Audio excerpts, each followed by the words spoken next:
70 episodi di assenteismo riscontrati dal 2017 al 2020, un copione arcinoto. Timbrava il cartellino all'ospedale di Asiago e poi usciva per farsi gli affari suoi.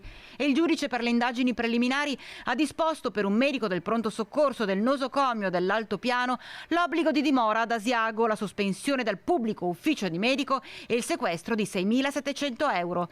Il professionista, dopo una serie di segnalazioni, è stato incastrato dalla Guardia di Finanza di Bassano, che lo ha tenuto d'occhio per diverso tempo, compresi i controlli dei tabulati telefonici. Le attività di osservazione, pedinamento e controllo che sono state poste in essere dalla Guardia di Finanza nei confronti del medico hanno permesso di rilevare che dopo la timbratura il soggetto, l'indagato, si recava presso un centro benessere sito nell'altopiano dei 7 comuni. Qui prestava servizio come libero professionista, lasciando scoperto il posto dove c'era più bisogno, in ospedale, sottraendo 194 ore al servizio sanitario pubblico di cui era dipendente. Adesso di cosa deve rispondere questo medico?